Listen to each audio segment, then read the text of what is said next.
नमस्कार, आप देख रहे हैं सूचना दर्पण न्यूज। तो आइए इस खास प्रोग्राम में खास मुलाकात के साथ हम आपको गांव शहर से लेकर हर क्षेत्र की समस्याओं, वहां के विकास कार्यों को लेकर अपडेट रखते हैं। तो चलिए आज हम आपको रूबरू कराते हैं खास खबर से। नमस्कार, आप देख रहे हैं सूचना दर्पण न्यूज का खास प्रोग्राम खास मुलाकात। आज हमारे साथ खास मुलाकात की कड़ी में है ग्राम सेवा सहकारी समिति रावलिया खुर्द के वर्तमान अध्यक्ष श्रीमान शंकर सिंह जी राजपूत।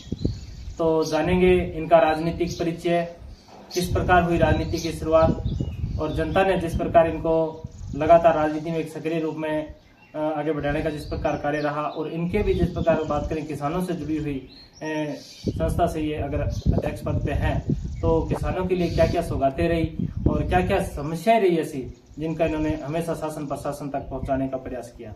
तो सबसे पहले तो शंकर सिंह जी, हमारे चैनल में स्वागत है आपका। जी सर, आपको बहुत बहुत धन्यवाद सर। आप पधारे हमारे गांव में, इसके लिए बहुत बहुत धन्यवाद आपको। जी शंकर सिंह जी, सबसे पहले तो अपने दर्शकों को आपके राजनीतिक परिचय बताएंगे, राजनीति की शुरुआत कैसे हुई?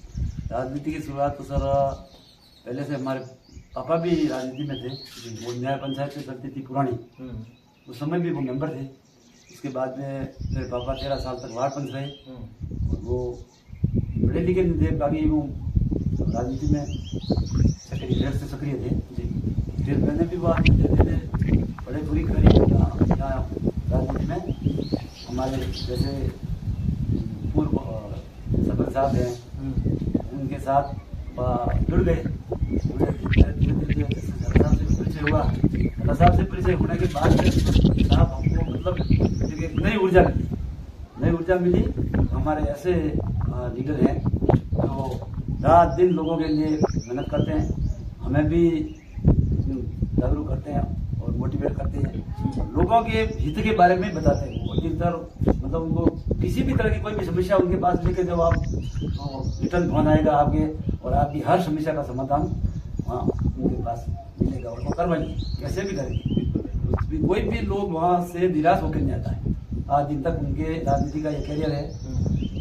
कोई भी लोग, छोटा बड़ा कोई भी जाओ, कभी वो खाली हाथ या निराश होकर वहाँ से नहीं आएगा।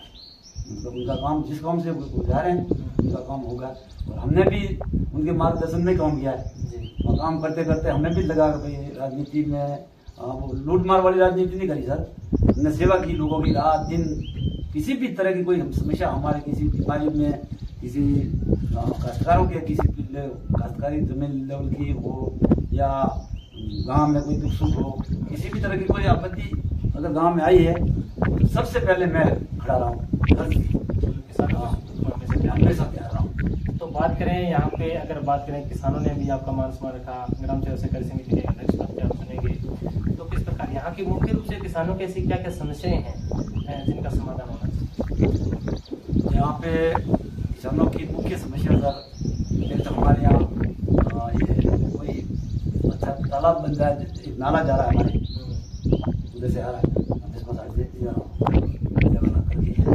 और उसके पास में वो अगर नाला जो मान लो डैम के रूप में बन जाए तो हमारे आसपास के सभी गांव में सबसे बड़ी मेन बात तो है ये। दूसरी बात, काश्तकारों के खेती है या टुकड़े में, तो हम सहकारी समिति से इनको खाद, बीज और फसली ऋण ये भी दिलवाते हैं। पहले भी सरकार की माध्यम से माफ हुए तो हमने उसमें सक्रिय भागीदारी निभाई और लोगों के पैसे सब पुराने थे वो भी माफ करवाए। अभी किसी के माफ नहीं हुए हैं तो उनका ये जमा भी करवा रहे हैं, कोई नहीं करवा रहे तो उनको खाद बीज के रूप में है, किसी भी तरह के रूप में सहायता और मदद मिलती है। एक बात करेंगे, जिस प्रकार राज्य सरकार और केंद्र सरकार की भी कई जन कल्याणकारी योजनाएं हैं किसानों के लिए, उनका लाभ यहाँ के किसानों को कितना मिल रहा है या कैसे वंचित?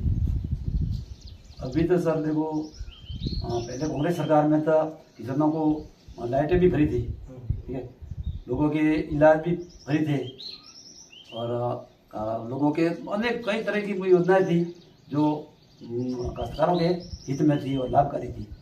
अब मुझे ऐसा कुछ लग नहीं रहा है कि भाई अब काश्तकारों के हित में ऐसा कोई स्कीम निकली हो या योजना हो या कोई लाभ मिला हो, ऐसा कुछ नहीं है।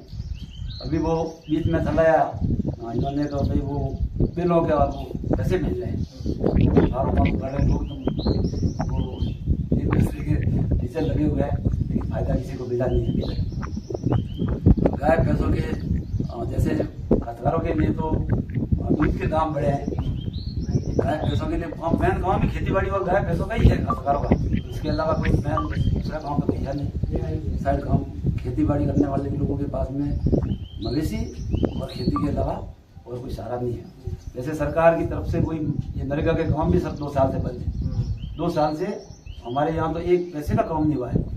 थोड़ी बहुत सहायता लोगों को मिलती वो भी बंद हो गई है, बिल्कुल बंद है। तो बात करें जिस प्रकार किसानों की, क्योंकि परंपरागत खेती चली आ रही है, लेकिन किसानों को अपने खेती के अंदर ऐसा क्या नवाचार किया जाना चाहिए जिससे उनकी आमदनी बढ़े? नवाचार तो सब देखो, एक तो लोग खेती करने वाले अब खेती से गुजारा नहीं होता है इनके, जो अधिकतर लोगों ने बाहर प्लान कर दिया है। कोई सूरत है, कोई बॉम्बे है, कोई अहमदाबाद है, कोई राजकोट है, सभी लोग अलग अलग काम से जुड़ गए। इसलिए खेती करना भी लोगों ने भी बंद किया है, क्योंकि खेती में इतनी आमदनी होती नहीं है, होती है तो वो घर का गुजारा नहीं चलता है, इसलिए पलायन कर दिया लोगों ने। लेकिन यहाँ पे अगर कोई आधुनिक खेती, कोई आधुनिक तरीके से, हाँ ये हाँ फल है, ऐसी कोई सब्जी है, या आधुनिक तरीके से यहाँ कोई कृषि पर्यवेक्षक की व्यवस्था अगर सही ढंग से हो जाए। पहले थे हमारे यहाँ अच्छा साथ देते थे लोगों को, काश्तकारों के लिए, मतलब वो समझ लो आप उसमें सेवा में जुड़े हुए थे। उसी तरह के कृषि पर्यवेक्षक और हमारे यहाँ अभी व्यवस्था हो जाए तो लोगों को काफ़ी फायदा मिले। दूसरी बात, दूध के दाम बढ़ जाए या कोई सब्सिडी गवर्नमेंट की तरफ से और कोई सब्सिडी मिले। अब 5 रुपये सब्सिडी, 5 रुपये से तो क्या होता है ग्राहक का। बाकी ऐसा कोई है नहीं। देखो यहाँ मेन समस्या यही है सर, लोगों ने बोरिंग, ट्यूबवेल ये ली थी, आपने पानी की व्यवस्था की है। तालाब की व्यवस्था अगर कोई डैम के रूप में हो जाए तो समझो एरिया डेवलप हो जाए। इसी गांव के लिए आसपास के सभी गांव हैं। एक कहीं ना कहीं अगर बात करें जिस प्रकार ग्राम सेवा सहकारी समिति में व्यवस्थापक पद है, तो कहीं ना कहीं राज्य सरकार या केंद्र सरकार के द्वारा जिस प्रकार इस ओर भी ध्यान दिया जाए, क्योंकि वो भी अपने जो आंदोलन को करते रहते हैं अपनी समस्याओं को लेकर, तो इसके बारे में क्या कहना चाहिए? इसके बारे में देखो, गवर्नमेंट काश्तकारों को जैसे कोई कृषि यंत्र है वो भी जो भी मान लो कोई सब्सिडी दे या कोई सहायता के रूप में देवे काश्तकारों को, तो उससे भी काफ़ी फायदा मिलता है लोगों को। और कृषि यंत्र तो काश्तकार की तो जरूरत होती है। हाँ, कोई भी मशीन, स्प्रे मशीन है, किसी भी तरह के, देखो आप कृषि यंत्र, आजकल कृषि यंत्र से ही काम चलता है। मिलों वाली खेती तो लोग अभी बहुत कम कर रहे हैं। और तो सर बाकी ये आप खुद ही देख रहे हो यहाँ की माली हालत तो काश्तकारों की। तो अगर बात करें ग्राम सेवा सहकारी समिति में आपके पास अध्यक्ष पद की जिम्मेदारी है, तो ग्राम सेवा सहकारी समिति की ऐसी क्या क्या समस्याएं क्या आती है? आपने भी ऐसा अनुभव किया होगा, क्या क्या मुख्य रूप से समस्याएं आ रही? समस्याएं सर, सहकारी समिति में ऐसी कोई लाभकारी योजना भी ऐसी कोई है नहीं। एक सिवाय ये फसली ऋण, और वो भी एक न्यूनतम 10-20 हज़ार की। उसके अलावा खाद बीज है, खाद बीज भी टाइम पे आता नहीं है। जैसे इस साल बिल्कुल ही नहीं आया, तो लोग कई बेचारे काले बाजार से लाकर गाँव में लाए और लाकर भी उन्होंने काम में दिया है। सही ढंग से अगर योजना है और योजना लागू होती है, लोगों तक लाभ फायदा मिलता है, तो समझो सहकारी समिति अच्छी है। बाकी वो कहने का नाम तो है, ठीक है, समिति है, सहकारी समिति है, लोगों को काश्तकारों के लिए काम कर रही है, ये कर रही है, लेकिन आगे से कोई स्कीम योजना तो हो और फायदा को अगर सरकार देवे तब है ना।